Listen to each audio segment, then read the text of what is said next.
suddenly. The breathing apparatus, look out! What happened? I don't know, my foot slipped. It's broken, we'll have to replace it. Well, hurry. Dr. Finn, did you see what happened? No, it all went so fast. It's great. When'd you guys get here? You got in the middle of enjoying one of my favorite pastimes, reading comic books, and what better way to do that than with MC Lars' greatest hits, a double LP, on Horus Records from 2012. This is one of my personal favorite tracks on side B, track 3, This Gigantic Robot Kills. Now, if you've seen the video, I swear they stole pages out of my high school diary because literally those are all the albums that I had. I've always wondered the process of bringing these digital tracks onto an analog medium like vinyl. Like, how does that even happen? It's something I don't really know much about, but I would like to learn more. And, oh, it appears we have a caller. Hello, you're on the air? Dude, Vinyl Geek, yo, it's your friend MC Lars. What's up, brother? MC Lars, what is up? Dude, I was just at Amoeba. I picked up some vinyls. I want you to hear them, dude. Are you at the vinyl patch? Well, we're actually reviewing your record right now. You want to come over? Are you serious? Yes. All right, I'll be there in a sec. Excellent. Oh, this is gonna be great. Black coat, white shoes, black hat, said you attack the... Oh, hey, what's up, Vinyl Geek? Thank you so much for coming on down. It's so nice to finally be here at the vinyl patch. I've been hearing about this place for freaking months, bro. Welcome, welcome. You having a good day? Yeah, man. I just hit up Amoeba Record Store Day. Yeah? I gotta show you what I found, dude. Awesome finds, ladies and gentlemen. So, you know how we both grew up in the Monterey area? Yes. The Monterey Jazz Festival introduced me to this legendary master of melody, tonality, and modality. So throw it on. What about this album inspired you? The trumpet sounds so great. It's mastered so well. It has a huge dynamic range. It's really quiet and really loud. They re-released a few versions of this album. The first one, the machines that recorded everything were going too quickly, so everything sounded like a few semitones off.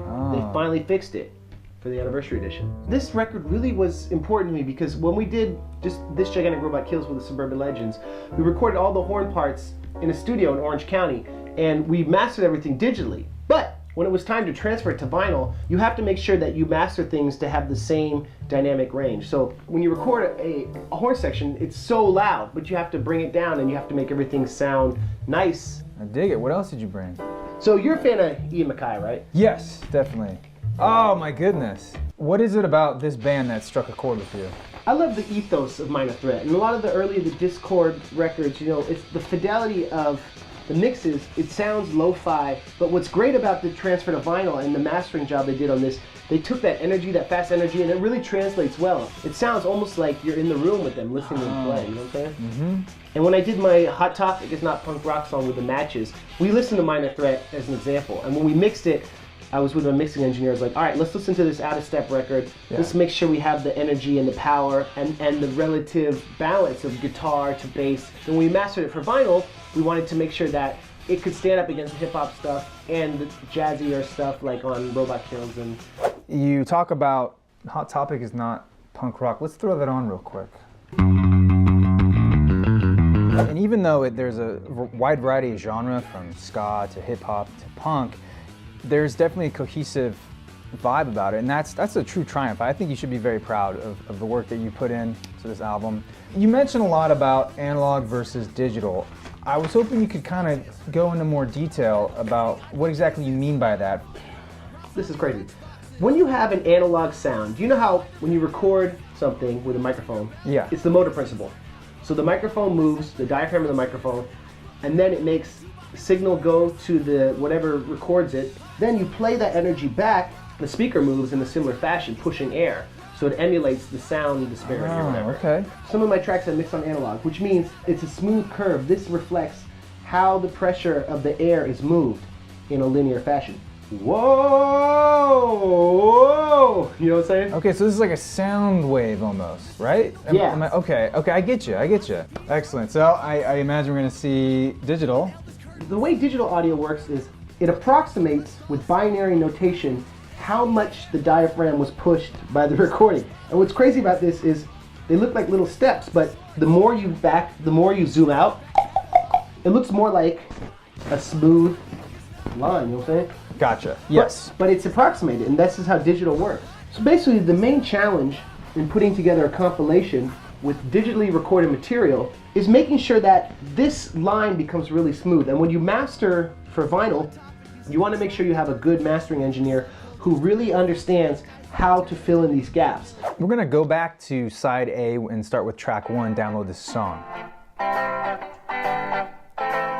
wrote a letter to Iggy Pop. I said, Iggy, can I use your chords from the Passenger? Because as you know, A minor, F, C, G, classic progression. So his label's like, Iggy, this is bad message. You shouldn't tell kids to steal music because piracy, you know what I'm saying? Piracy's bad. I'm like, Iggy, can you help me? And he's like, I think it's a good message, Lars. I'm gonna let you use it. So when you look at William Shakespeare, he would always tell the stories of the past in a new context for Elizabethan audiences. Hip hop is similar. Hip hop is the oral culture, retelling the stories of the past in a way that reflects current times. So when you take and sample artists like Iggy Pop and take a song like his and make it a metaphor for downloading, it's a similar premise. And keeping the oral tradition alive through vinyl, it's really exciting to me because, you know, back in the day, Kool Herc, Grandmaster Flash, Afrika Bambaataa, they spun vinyl, bro. What better way to celebrate hip hop? Now on Download This Song, you talk about the transition from music becoming a commodity into a basically something, it's like a vehicle, like you buy a shirt, you get free songs. People listen to music now as they stream it, or they listen on vinyl, really, or they get the vinyl and get the download codes. Right. And that's like the way the cultures merge. It's like whether something's peripheral or interstitial. Like, is this part of your life? Like, am I gonna take time to sit down and listen to one of the masters of modality? Or it's like, am I gonna watch YouTube of like a cow farting on like an old lady? Both are like important, but one of them is a little more important. It's like we live in a world that's increasingly digitized, and what's so beautiful about vinyl, it's like wine, it's alive. Every time you experience it, it's something different. It's special, it signifies an era, and it's collectible. And I think as I move forward in life, and I learn more about vinyl, the mastering process, the whole culture of vinyl is very dear to me. I really appreciate you talking about my new record, and also I just want to say, if you go to Amoeba, you can find it though, in hip hop, for real. Oh, that's excellent. And there's several Amoebas in California, so definitely check it out. You can also find it online. Yeah, mclars.com, son! Well, we're almost out of time, but I want to thank you again for stopping by the Vinyl Pad, Lars. Hey, thanks Vinyl Geek, and remember, life is like a record. Every day is a personal revolution. And with that, I'm your Vinyl Geek. And I'm MC Lars. And we'll catch you on the flip side. Download this song.